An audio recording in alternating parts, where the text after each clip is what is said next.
네, 오늘의 말씀의 제목은 새 사람을 입었으니입니다.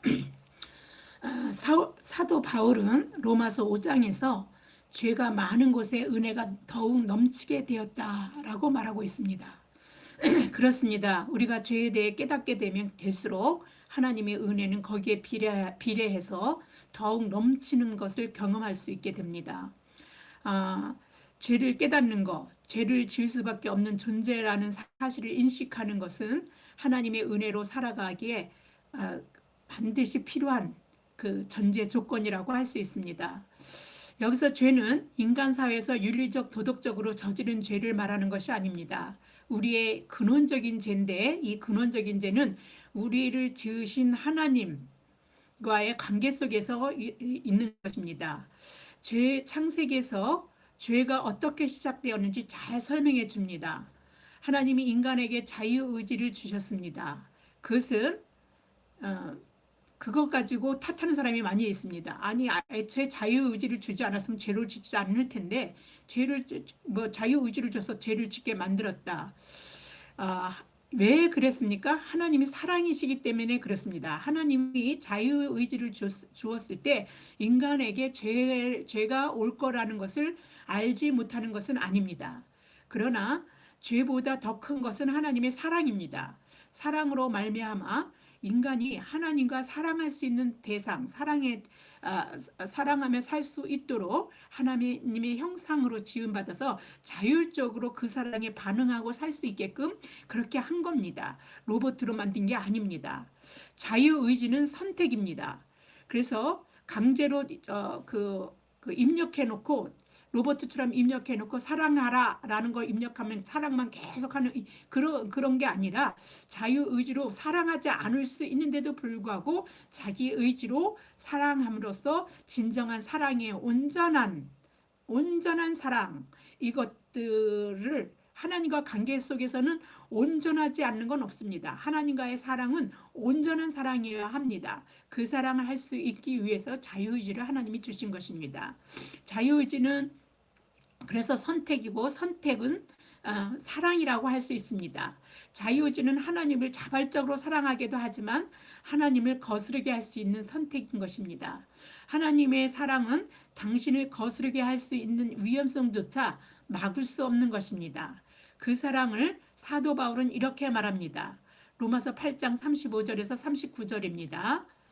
누가 우리를 그리스도의 사랑에서 끊으리요? 환난이나 공고나 박해나 기근이나 적신이나 위험이나 칼이랴.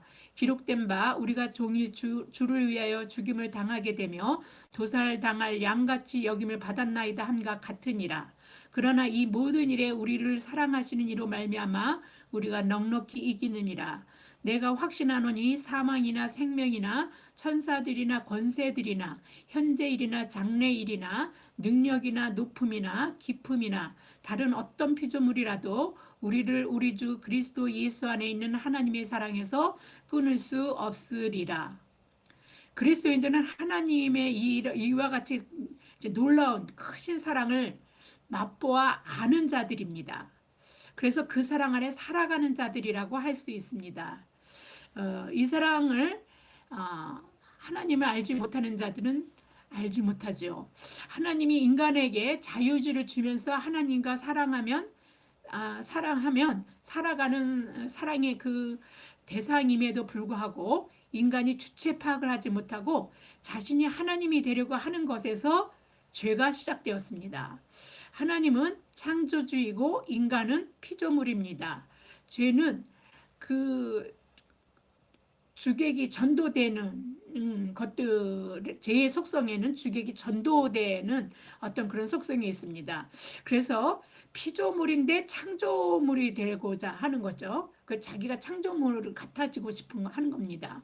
그런데 인간이 아무리 하나님의 형상으로 지음을 받았어도 그리고 자유의지가 있어서 지 맘대로 할 수 있다 할지라도 피조물이 창조주가 될 수는 없습니다. 하나님 같아질 수는 있어도 하나님이 될 수는 없다는 말입니다. 하나님 같아지고 싶은 인간은 그래서 선악을 알게 하는 나무의 열매를 따먹으면 하나님 같아진다는 것, 이 뱀의 유혹이 너무도 뭐 거부할 수 없는 거죠. 그런 마음 같아지고 싶어 하는 그 마음이 그 속에 있었을 텐데 그것이 뱀이 그 말을 딱 건드리는 순간 이거는 거부할 수 없는 겁니다. 참으로 어려운 일이죠. 먹음직하고 보암직하고 욕심을 부릴 만큼 탐스러웠다라고 말합니다. 탐욕, 탐욕은 우상숭배라고 말하고 있습니다. 근데 이렇게 탐욕심을 부리는 탐욕이 생기게끔 하는 그 뱀, 유혹하는 그 말을 정말 얼마나 거부가 어려운지 우리가 알고 그거를 뱀의 그 유혹하는 말에서 보여줍니다. 3장 1절입니다. 여자가 나무를 본즉 먹음직도 하고 탐식도 하고 지롭게 할 만큼 탐스럽기도 한 나무인지라 여자가 그를 따먹고 자기와 함께 남편에게도 주매 그도 먹은지라. 우리가 죄에 대해 간과해서는 안 되는 사실은 죄는 정말 거부하기 어려운 것이라는 것입니다. 왜냐하면요, 내가 하고 싶은 대로 하게 하는 것이기 때문에 그래요. 내가 하고 싶은 대로 이제 나를 그런 식으로 자꾸 끌고 그런 탐욕, 욕심, 욕망을 끌고 가니까 내가 하고 싶은 거를 거부하기가 쉽지가 않은 것이죠. 그래서 우리는 이 죄에 대해서 그런데도 불구하고 죄에 대해서 너무 쉽게 여기는 경향이 있습니다. 마음 먹기 달린 거지. 내가 안 하려고 하면 하는 거지. 나는 죄를 이길 수 있어. 내 의지로 충분히 이겨낼 수 있어. 이렇게 착각합니다. 그러나 우리는요, 죄를 이길 수 없습니다. 마음먹기에 달렸고 우리가 자신의 의지로 충분히 이겨낼 수 있는 거라고 착각하는 것일 뿐입니다. 하나님과 직접 교제하며 하나님과 말을 나누며 사랑하며 또 이런 그런 우리보다 훨씬 직접적으로 하나님과 이제 소통이 이루어지고 관계했던 첫 번째 사람 그 사랑이 충만한 그 에덴 동산에서 하나님과 함께 동산을 거닐면서 대화를 나눌 수 있을 정도로 친밀감이 있었던 그런 아담도 너무 쉽게 망설임 없이 주저함 없이 죄에 저항 한번 해보지 못하고 먹음직도 하고 보암직도 하고 지혜롭게 할 만큼 탐스럽기도 한 나무의 열매를 하나님의 말씀을 따먹지 말라는 아담도 그냥 이브가 하와가 그 열매를 주니까 바로 먹었습니다. 왜요? 맛없어 보였으면 안 먹었을 거예요. 그죠? 근데 탐스럽거든요. 정말 나도 하나님 같아질 수 있을 만큼 한데 그럴 만한데 뭐 이렇게 생각이 드는 거죠. 선악을 알게 하는 나무의 열매를 따먹은 것이 무슨 그렇게 온 인류가 짊어져야 될 죄입니까? 라고 묻는 사람들이 있습니다. 단순히 선악을 알게 하는 나무의 열매를 따먹는 것이 죄가 아닙니다. 선악을 알게 하는 나무의 열매를 따먹지 말라고 하신 하나님의 말씀을 어긴 것이 죄입니다. 그래서 죄는 하나님의 말씀을 거스러서 사는 거, 하나님의 말씀대로 살지 않는 거, 이것이 죄인 것입니다. 왜 하나님이 따먹지 말라는 말씀을 어기고 선악을 알게 하는 나무의 열매를 따먹었을까요? 죄의 근원, 죄의 뿌리가 거기에 있는데 바로 자기가 하나님 같아지고 싶었기 때문에 그렇습니다. 뱀이 유혹한 것도 하나님 같아진다라고 이야기했기 때문에 정말 저거 열매를 따먹으면 그럴 것 같기도 해. 이 마음이 들었기 때문에 하나님 같아지고 싶어 하는 그런 마음이 그렇게 자기가 자신이 주인이 되는 거죠. 내 마음대로, 내가 살고 싶은 대로, 내가 좋아하는 대로 그냥 살아가는 거. 그랬기 때문에 그 열매를 말씀을 어긴 것입니다. 그래서 자신의 주인이 하나님이 아닌 자신을 만들어신 분, 자신을 존재케 한 거, 자신이 현재 있게 된 것들이 뭐 그냥 자신이 알아서 살고 자신이 생각하고 자신이 걷고 자신이 알아서 간다 이렇게 착각하고 그렇게 살아가고 그렇게 또 원하는 것입니다. 내 인생은 나의 것, 내 것이 누구 것이 아니야. 저도 한때는 내 인생이 나의 것 그래서 부모가 간섭하는 것조차도 거부하고 반항을 했던 적이 있습니다. 우리가 인생의 뿌리에는 우리 안에는 나는 당연히 내가 나지라는 것이 항상 우리 속에 있게 됩니다. 그래서 우리가 이 뿌리가 우리 속에서는 없어지지 않습니다. 아담 때부터 있었는데 우리가 그 뿌리가 있으니까 그것이 하나님의 말씀을 거부하게 되는. 그러나 우리가 잘 생각해 보세요. 우리가 하나님이 우리가 호흡이 끊어지면 죽는 겁니다. 그죠? 근데 그 호흡을 하나님의 생기를 우리한테 넣어 주셔서 우리가 호흡 생명이 됐다 이렇게 말씀하셨는데 그 호흡을 끊었다라는 얘기는 무엇입니까? 호흡을 우리에게 주시는 분이 있었다는 겁니다. 그런데 그 호흡이 걷어가고 끊어지게 되면 우리는 끝나는 겁니다. 육신이라는 것은. 근데 자꾸 육신의 소욕에 따라 내 마음이 원하는 대로 내 생각이 하고 싶은 대로 내가 주인인 것은 착각인 것이죠. 나를 살게 하는 어떤 존재에 대해서 무지한 거죠. 그것을. 그런데 우리는 신의 의식이 있어서 그 무지함에서 민감하게 그 신을 찾으려고 하는 사람들 마음이 있습니다. 왜냐하면 유한한 걸 느끼니까요. 한계를 느끼니까 우리는 죽을 수밖에 없다는 걸 느끼니까 어떤 무한한 어떤 가능성, 힘에 의존하고 싶은 그런 마음들이 늘 있기 때문에 그렇습니다. 우리는 그 하나님을 알기 이전에 내가 주인인 삶을 살다가 하나님이 나의 주인이 되심을 깨닫게 되는 순간 우리가 경험하는 것이 우리의 죄로 인해서 잃어버린 그 하나님의 그 사랑, 에덴에서 하나님과 관계하며 사랑하며 이렇게 살아갔던 그것을 회복하게 되게 됩니다. 죄 때문에 그게 단절되고 끊어진 거 아닙니까? 자신이 주인이 되어서 살던 삶에서 하나님께서 우리를 한 사람 한 사람 이름을 불러내서 너는 내 것이라 이렇게 말했을 때 하나님이 말씀해 주셨을 때 그 감격은 왜 그것에 감격하고 저는 이 말에 너무 감격했어요. 하나님이 나를 그냥 인간들 하나는 무리 속에서 그냥 구원할 자 하고 한 무리로 이렇게 한 게 아니라 나 한 사람을 기억해서 한 사람 한 사람에게 나를 불러내셨구나. 나를 살게 하셨구나. 나를 사랑하셨구나라는 걸 깨닫게 하는 말씀이기 때문에 감격하게 되거든요. 근데 이 감격이 왜 그랬습니까? 잃어버렸던 하나님의 우리가 깊이 들어가 보면 우리가 잃어버렸던 하나님과 그 첫사랑, 사랑했던 그 사랑을 다시 찾았기 때문에 아마 그럴 겁니다. 그런 회복이 느껴졌기 때문에 이게 더 감격스러웠어요. 잃어버렸다가 찾는 것은요, 얼마나 기쁜지 몰라요. 그러니까, 단돈 10원도 떨어뜨렸다가 잊어버리게 되면요, 찾게 되면 그거는 가치라는 게 아무것도 아니지 않습니까? 10원 가지고 무엇을 할 수 있습니까? 근데 그 10원을 내가 내 돈 10원에서 잃어버렸던 거를 막 구석구석 이렇게 막 굴러가는 걸 막 어렵게 갖고선 그걸 찾아내면 그게 그렇게 기쁘더라고요.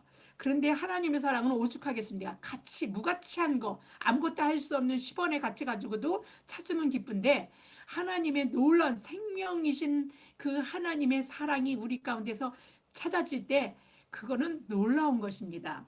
그런데 그 사랑을 이사야 선지자도 이야기했습니다. 우리에게 그것을 일깨워줬어요. 우리를 하나님이 그렇게 불러내신 것이다라는 걸 말씀하고 있습니다. 이사야서 43장 1절입니다. 야곱아 너를 창조하신 여호와께서 지금 말씀하시느니라. 이스라엘아 너를 지으신 이가 말씀하시느니라. 너는 두려워하지 말라. 내가 너를 구속하였고 내가 너를 지명하여 불렀나니 너는 내 것이라. 자, 여기서 야곱이라고 부른 거는요, 모든 그리스도인들일 거예요. 근데, 거듭나기 전의 이름은 야곱이고, 거듭난 이후에 아마, 이름은 이스라엘이라. 이렇게 이해하시면 조금 이해가 될 겁니다. 그래서 하나님이 야곱아 부르면 나를 불렀다 생각하시면 돼요. 이스라엘아, 그래도 나를 불렀다 이렇게 생각하시면 됩니다. 나를 부르셨어요. 너를 창조하신 여호와께서 지금 말씀하십니다. 여러분에게 지금 야곱아 하고 부르시고 말씀하셨다는 겁니다. 이스라엘아 이렇게 불러서서 너를 지으신 이가 말씀하셨다 이렇게 뭐라고 말씀하셨어요? 우리 인생 사는 게 얼마나 힘들고 어렵습니까? 우리는 하나님을 깨닫지도 못하고 살아가는 게 너무 힘겹고 어려웠습니다. 두려워하지 말라. 내가 너를 구속하였고 너를 이제 내가 너를 지명하여 불렀나니 너는 내 것이라. 네, 나를 구속했다. 이게 구속하는 게 뭡니까? 우리를 이제 하나님 그 죄의 값이나 이런 것들을 다 이제 세상 속에 살던 우리를 이제 하나님께서 안에서 살던 우리를 하나님이 다시 죄값을 치르게 하시고 이제 죄로부터 우리를 멀리하게 하시고 우리를 불러내서 이제 하나님 것으로 만드셨다. 다시 하나님과 관계하는 사랑의 대상으로 우리를 하나님 사람 불러서 너는 내 것이다. 원래부터 내 것이었다라는 것을 말씀해 주시는 겁니다. 죄의 시작을 말해주는 창세기 3장에서 우리는 두 가지 사실을 알게 됩니다. 첫째는 자신이 주인이 되려고 하는 것입니다. 피조물인 인간의 주인은 창조주이신 하나님이십니다. 인간이 아니에요. 내가 아닙니다. 내가 내 주인이 아니에요. 하나님이 내가 내 주인이라고 고집해도요. 그래도 하나님이 나한테서 호흡을 끊어가시면 나는 오늘 존재하지 않습니다. 인간이 하나님 자리에 자신이 있고자 하는 것이 바로 죄입니다. 죄는 주제 파악을 하지 못하고 있어야 할 자리와 있지 말아야 할 자리를 분간하지 못하는 데서 그걸 왜곡시키는 데서부터 시작됩니다. 마치 물이 틈새로 스며들게 되면 그 틈을 통해서 막 흘러가다가 나중에 균열되고 그 약한 부분에서 펑 터져버리는 것처럼 정말 우리가 각자 그 죄는 우리의 인생 가운데 그렇습니다. 그런데 그런 인생 가운데서 하나님이 우리를 한 사람 한 사람 부르십니다. 그 소리를 응답하지 못했을 때 죄가 지배하고 있는 이 세상의 피조물임을 망각하고는 그 자신이 주인이 되는 자기 중심적인 삶을 살아가는 그런 하나님의 사랑으로부터 유기된 그런 곳에서 살게 돼버리고 맙니다. 죄에 대해 말해주고 있는 창세기 3장에서 우리가 알게 된 두 번째 죄는 책임 전가와 전염성입니다. 여자는 아담으로부터 하나님의 말씀, 동산 중앙에 있는 선악을 알게 하는 나무는 따먹지 말라. 따먹는 날에는 정령 죽으려는 말을 전해 들었어요. 전해 들었습니다. 전해 들으면요. 전한 말을 똑같이 전하기가 안 돼요. 제가 하나님의 은혜를 받았어요. 하나님을 봤어요. 하나님에 대한 걸 경험했는데 그걸 여러 번 전할 때 정확하게 설명해서 전하는 게 아니라 그런 전체 내가 느꼈던 그 경험했던 것들을 내 생각과 어느 정도 버무려지는 것 같습니다. 저도 이제 그럴 때가 많아요. 그래서 제대로 잘 전한 것 그래서 내 경험을 될 수 있으면 말하지 않으려고 하는 겁니다. 이게 하나님이 이게 전해 들은 말이라는데 이걸 어떻게 할 수 있냐면 뱀이 하와를 유혹할 때 하나님의 말씀을 알고 있었어요. 그래서 그 이야기를 여자가 뱀에게 말해줬어요. 그렇게 하나님 말씀하셨더라고. 아담을 통해서 나긴 들은 거라고 이렇게 말했습니다. 문제는 하나님께 하와가 직접 들은 말이 아니라 아담에게서 전해 들은 말이기 때문에 말이 따먹으면 정령 죽는다. 이게 뭡니까? 반드시 죽는다 이런 말인데 이것을 여자가 자기 나름대로 해석해서 죽을까 하노라. 설마 하나님이 죽이겠어? 뭐 이런 생각이 아마 그 말을 들었을 때 인간들은 들었을 겁니다. 하나님은 사랑이신데 날 이렇게 사랑하신데 죽이기까지 하겠어? 이런 마음이 들었겠죠. 그런데 하나님은 그걸 이제 그 하나님의 말씀을 죽는다. 반드시 죽는다 이런 걸 죽을까 하노라 이런 거 영어로는 must die죠. 살 가능성. 그 범죄하게 되면 반드시 죽게 되는 그런 가능성 이제 죽게 되는 건데 그런데 may die 그러면 그래서 살 수도 있는 가능성이 여지가 있는 것이죠. 그래서 must die라고 하나님은 말씀하셨는데 may die로 본인들은 받아들인 것이죠. 그래서 창세기 3장 1절에서 3절입니다. 그런데 뱀은 여호와 하나님이 지으신 들짐승 중에 가장 강교하니라.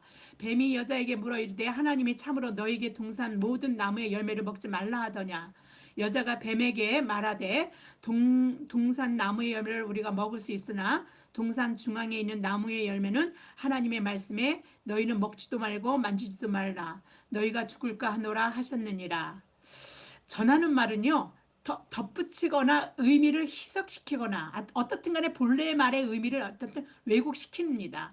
하나님은 먹지 말라고 하셨지 만지지도 말라 하는 말씀을 하시지 않으셨거든요. 그런데 뭐라 그래요? 덧붙이는 거죠. 만지지도 말라 그러셨다. 이렇게. 여자는 자신만 따먹은 것이 아니라 따서 아담에게도 주어서 먹게 함으로써 죄의 전염성을 이렇게 보여주기도 합니다. 하나님이 아담을 부르시어 먹지 말라 한 나무의 열매를 먹었냐고 물으셨을 때 아담은 하나님이 자신에게 주신 여자가 주어서 먹었을 뿐이라고 누구 탓하는 겁니까? 하나님 탓을 합니다. 그리고 하와는 또 아담이 하나님 탓을 했다면 하와는 또 뱀 탓을 하게 됩니다. 하나님이 왜 아담이 하나님 탓을 했습니까? 하나님이 여자를 만들어 주셔서 자신에게 주지 않았으면 자신이 그렇게 뭐 죄를 지을 일이 없을 텐데 하나님이 여자를 만들어서 나에게 줬지 않습니까? 그 여자가 나를 먹게 해서 내가 먹었으니까 죄는 애초부터 여자가 없었으면 단 죄를 지을 일이 아닙니다. 이렇게 말합니다. 그러나 원래 아담은 어땠습니까? 하나님이 여자를 자신의 갈비뼈를 하나 취해서 만들어서 자신에다 데려다 줬을 때 뭐라 그랬어요? 시를 읊었어요. 너무 기쁨 나머지 뼈 중에 뼈요 살 중에 최초의 인간의 입에서 나온 시입니다. 노래입니다. 노래를 부른 것이죠. 뼈 중에 뼈, 살 중에 살. 이렇게 했던 그가, 그렇게 튀어나올 줄은 좋아했던 그가 하나님이 왜 먹었냐고 물었더니 그렇게 말하는 것입니다. 그러니까 모든 인간은 아마 그 아담의 그런 것들이 가지고 있는 것 같습니다. 창세기 3장 11절에서 13절입니다. 이르시되 누가 너의 벗었음을 내게 알렸느냐? 내가 내게 먹지 말라 명한 그 나무의 열매를 내가 먹었느냐? 아담이 이르되 하나님이 주셔서 나와 함께 있게 하신 여자 그가 그 나무 열매를 내게 주므로 내가 먹었나이다. 여호와 하나님이 여자에게 이르시되 내가 어찌하여 이렇게 하였느냐? 여자가 이르되 뱀이 나를 꿰므로 내가 먹었나이다. 첫째 사람 아담과 하와가 하나님의 말씀을 어김으로 에덴에서 추방되었습니다. 에덴은 하나님과 함께 교제하며 사랑하며 살던 기쁨과 생명으로 충만했던 동산입니다. 그 생명의 동산에서 쫓겨나 더 이상 하나님과 함께 할 수 없는 단절된 상태, 이것이 인간에게 죽음입니다. 그러니까 아담이 안 죽었잖아. 에덴에서 쫓겨나서 다시 살았잖아. 아닙니다. 영적으로 하나님과의 관계가 하나님은 영이시지 않습니까? 영이 단절되어서 영으로는 죽어있는 상태가 된 것입니다. 자신이 이제 그래서 영으로 죽어져 있는 상태에 살게 되면 이제 그야말로 자신이 주인이라고 생각하고 사는 것입니다. 자기 중심적으로 세상은 그런 것입니다. 그래서 죄가 왜냐하면 자기가 하고 싶은 대로 자기 주장대로 살아가는 세상이 이제 돼버린 것이고 세상은 그런 곳입니다. 이상하다라고 할 수 없습니다. 그러나 유한한 인간에게 무한한 능력의 그 무엇인가를 의지하고픈 생각이 그 누구에게나 무의식 속에 있게 됩니다. 모든 인간에게 존재의 근원에 대한 보편적인 신의식이 누군가에게는 강하게 일어나고 또 누군가에게는 약하게 발현되기도 합니다.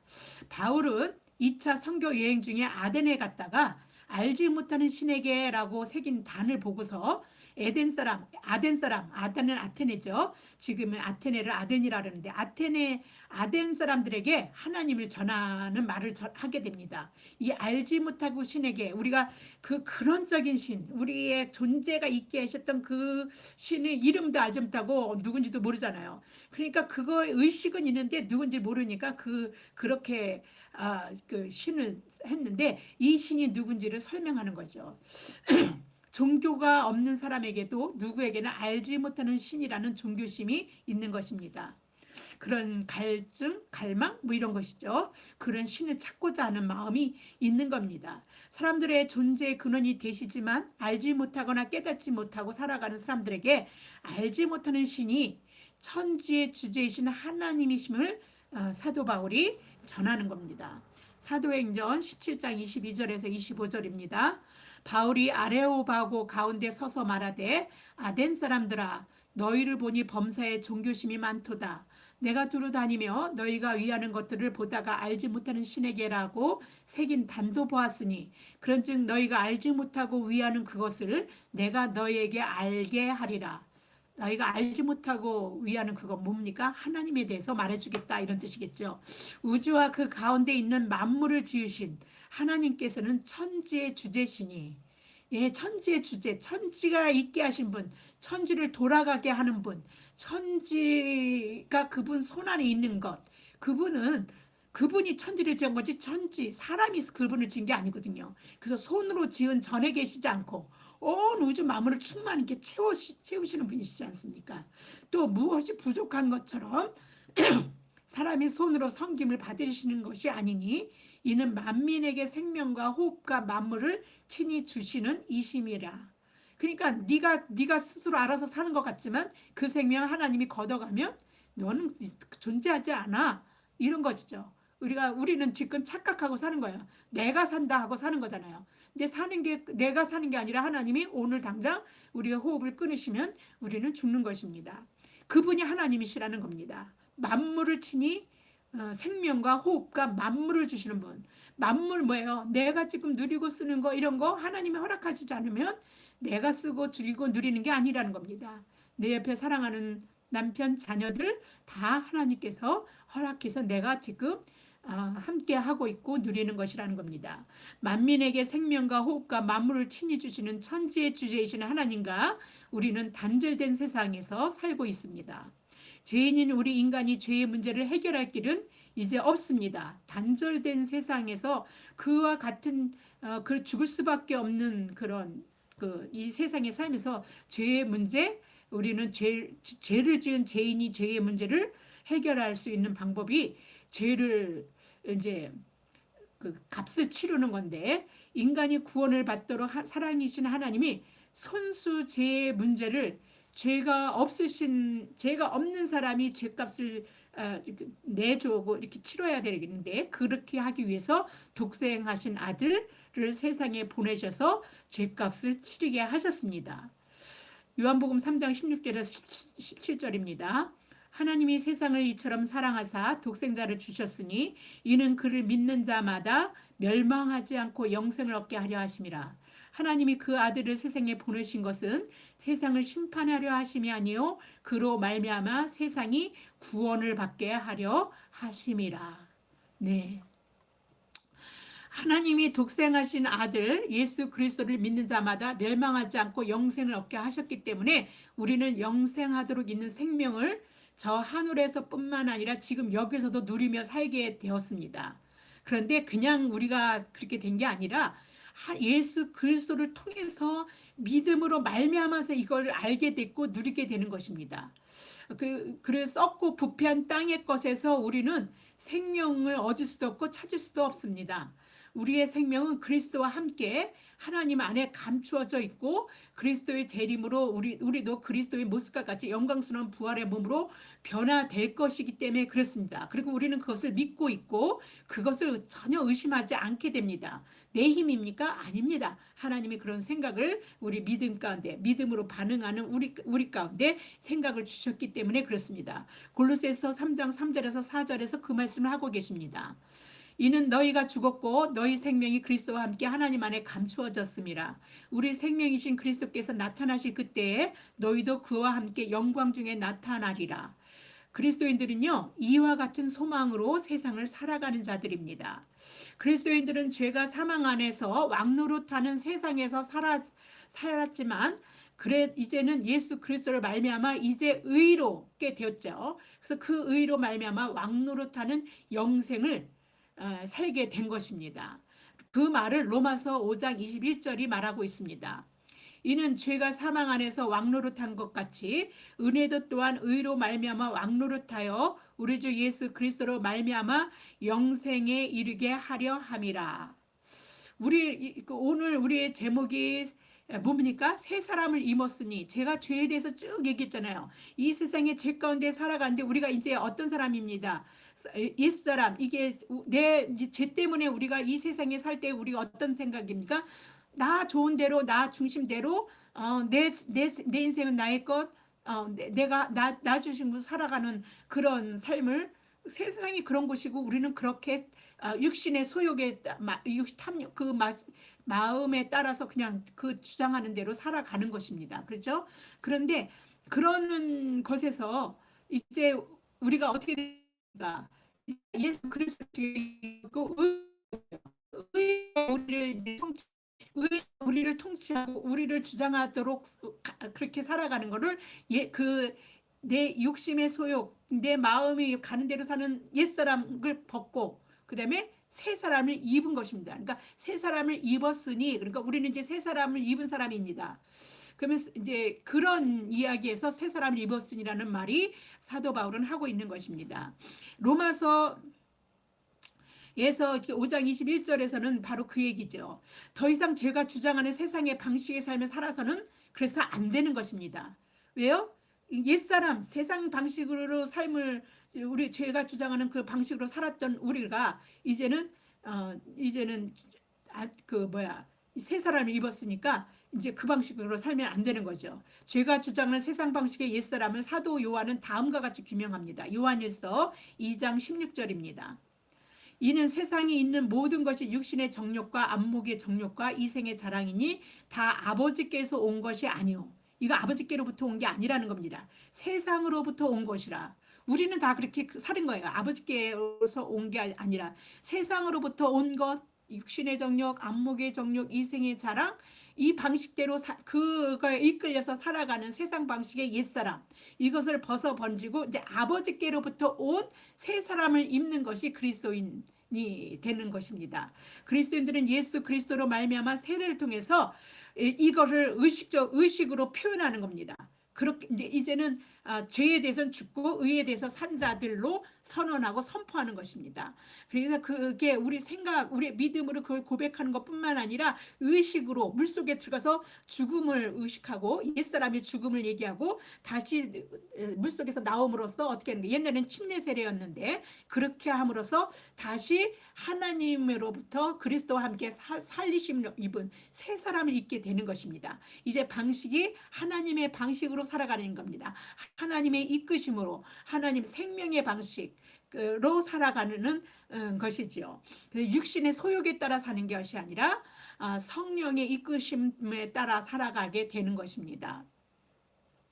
이제 예수 그리스도로 말미암아 단절되었다는 하나님의 관계가 회복되어서 이제는 하나님을 우리는 아버지라고 부를 수 있는 하나님의 자녀가 된 것입니다. 그러면 신분이 바뀌었어요. 죽을 수밖에 없는 죄인에서 하나님의 자녀로 산자로 신분이 바뀐 겁니다. 그러면 신분에 영생하도록 있는 삶을 살 수 있는 자로 신분이 바뀌었어요. 그러면 신분에 걸맞는 옷을 입는 자가 죄로 죽을 수밖에 없는 육신의 소욕을 옛사람의 옷 입었던 걸 당연히 벗어버려야 하는 것이고 거기에 걸맞는 옷을 입어야 하는 것입니다.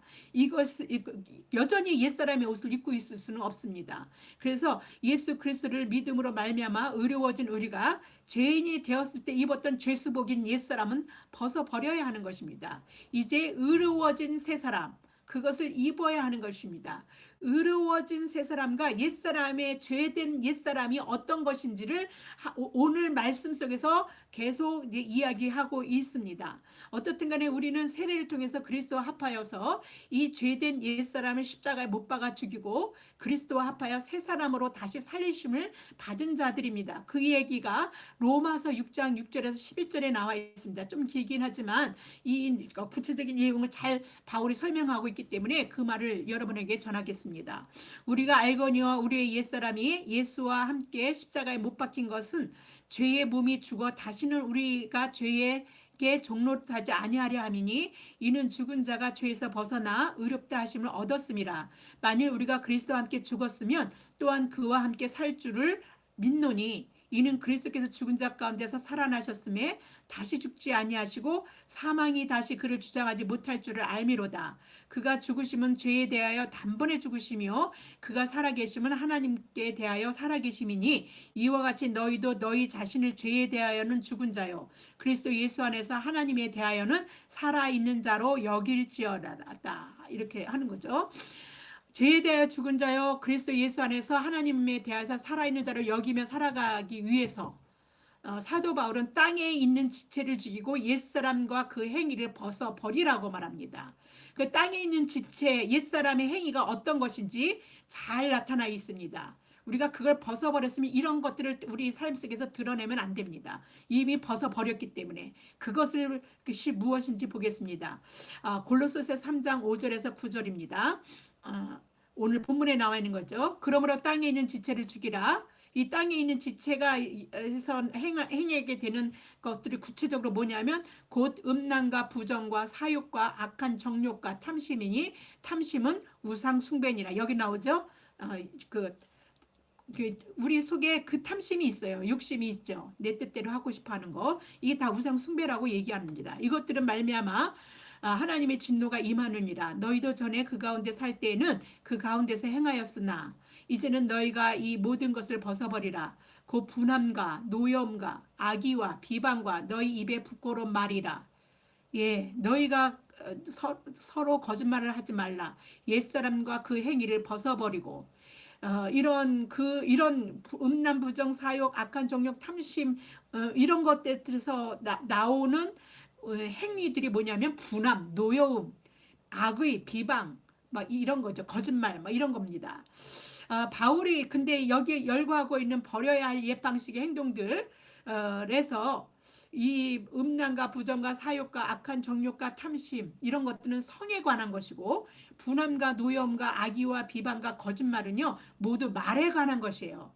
성과 말은요 다 하나님이 주신 사실 선물이에요. 성이 나쁜 게 아닙니다. 성은 우리 그 성을 통해서 우리 유전적으로 이게 더 다음 세대들이 이어져서 생겨나고 이렇게 하나님이 더 땅에 풍성하게 충만할 수 있도록 하나님이 주신 것이니까 선물입니다. 말도 마찬가지예요. 서로 통하고 교제할 수 있는 말을 통해서 그렇게 하고 하나님도 말씀으로 이렇게 은혜를 주시기 때문에 말도 다 하나님의 선물입니다. 그런데 하나님의 선한 뜻대로 쓰일 때 선물이고 선한 것입니다. 그렇지 않을 때 그 모든 것들은 죄가 됩니다. 하나님에게서 벗어나는 것, 하나님의 뜻에서 왜곡되는 것, 이것이 죄이기 때문에 그렇습니다. 세상은 죄를 토해내듯 육신이 바라는 대로, 눈이 가는 대로, 자신을 드러내고 싶은 대로 육신의 정욕과 안목의 정욕과 이생의 자랑으로 살아가지만 그리스도를 믿음으로 의로워진 우리는 반드시 하나님이 선하시고 기뻐하시고 온전한 뜻을 분별하면서 살아가게 됩니다. 이전에는 그랬을지 모르지만 그렇게 이제 의로워졌을 때는 우리는 그것을 분별하며 살아가는 것이고 사도 바울은 그래서 우리에게 그렇게 하라라고 명령을 내립니다. 로마서 12장 2절입니다. 너희는 이 세대를 본받지 말고 오직 마음을 새롭게 함으로 변화를 받아 하나님이 선하시고 기뻐하시고 온전하신 뜻이 무엇인지 분별하도록 하라. 예, 여기서 마음을 새롭게 함으로 변화받아 새 옷을 입으라는 거예요. 옛사람의 옷을 벗어 던지고 새 사람의 옷을 입어라. 그래서 선하시고 기뻐하시고 온전한 뜻이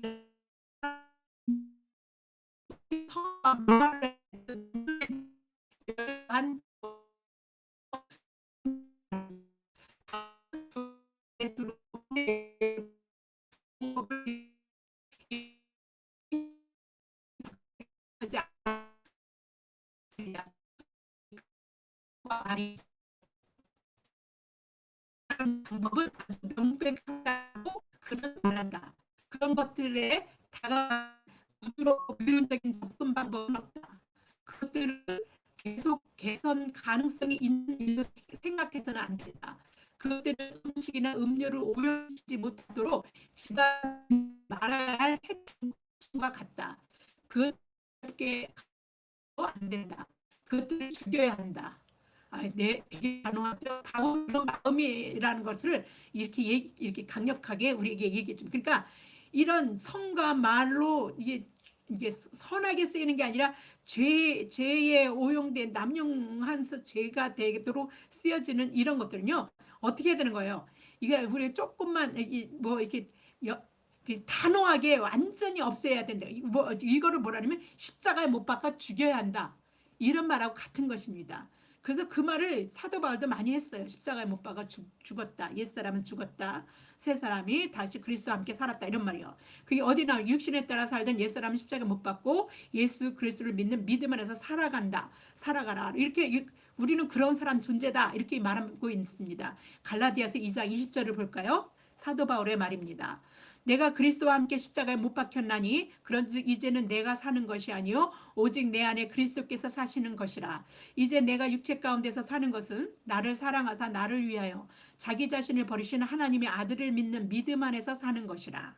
네, 우리는 같은 사람이라도 이제 하나님을 믿는 믿음으로 사는 것과 그렇지 않은 것은 전혀 다른 차원의 삶입니다.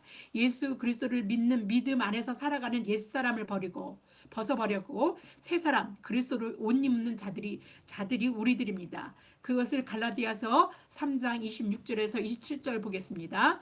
너희가 다 믿음으로 말미암아 그리스도 예수 안에서 하나님의 아들이 되었으니 누구든지 그리스도와 합하기 위해 세례를 받은 자는 그리스도로 옷 입었느니라. 새 사람으로 옷 입은 겁니다. 옛사람 벗은 것입니다. 또 사도 바울은 하나님의 형상만이 아니라 지식에까지 새롭게 하심을 입은 자라고 말합니다. 골로새서 3장 10절입니다. 새 사람을 입었으니 지식에까지 새롭게 하심을 입은 자라. 하나님의 형상을 닮았다는 것은 하나님의 그 본성을 닮았다는 것입니다. 골로새서 1장 15절입니다. 예수님은 보이지 아니하는 하나님의 형상이라 그렇게 말했습니다. 골로새서 1장 15절에서. 그런데 그 말씀은 뭐냐면 예수님이 하나님의 본성을 그대로 닮아서 우리가 예수님을 보면 하나님을 본 것이다 이렇게 얘기하는 겁니다. 그래서 우리가 예수님도 그 말씀을 직접 하셨어요. 요한복음 14장 9절입니다. 예수께서 이르시되 빌립아 내가 이렇게 오래 너희와 함께 있을 때 내가 나를 알지 못하느냐 나를 본 자는 아버지를 보았거늘 어찌하여 아버지를 보이라 하느냐. 이 말을 했을 때 아버지를 하나님을 보여주세요 할 때 하나님이 자신을 봤으면 하나님을 봤다라고 하는 거는 뭘 보니까 외모가 머리나 키나 뭐 이런 겁니까? 하나님이 영이시는 겁니다. 하나님의 본성이 그대로 그 안에서 충만하게 채워져서 보여졌다는 것입니다. 그래서 예수님을 딱 보게 되면 아 하나님이시구나 라고 봐야 돼. 우리가 알 수 있어야 된다라고 예수님은 말씀하고 계시는 겁니다. 바울은 새 사람을 입은 자를 형상을 따라 지식에까지 새롭게 하심을 입은 자 이렇게 말하고 있습니다. 지식은 하나님을 아는 지식을 말하는 것입니다. 하나님을 안다는 것은요 하나님의 뜻을 아는 것을 말하는 겁니다. 우리는 하나님의 뜻을 분별해서 알아야 되는데 그 하나님의 뜻을 아는 것을 하나님을 아는 지식이라고 말하고 새 사람이라는 것은 하나님의 뜻을 알므로써 그 하나님의 뜻에 일치하는 삶을 살아갈 수 있게 된 사람들이 새 사람인 것입니다. 육신대로 사는 삶이 아닌 하나님의 뜻대로 자기 마음 가는 대로 사는 것이 아니라 하나님이 원하시는 대로 살아가는 것 그것을 말하는데 그것이 어떤 것이 바로 나와서 골로새 성도들에게 그렇게 살아라고 요청합니다. 그것은 새 사람을 입은 우리가 살아야 하는 요청들이 그렇게 살아나가 모든 그리스도인들이 그렇게 살아야 하는 것입니다. 긍휼과 자비와 겸손과 온유와 오래 참음의 옷인 것이죠. 우리는 그런 옷을 입었습니다. 그런 용서받고 그 옷을 입은 자들입니다. 그래서 그렇게 사는 것은 마땅한 일인 것입니다.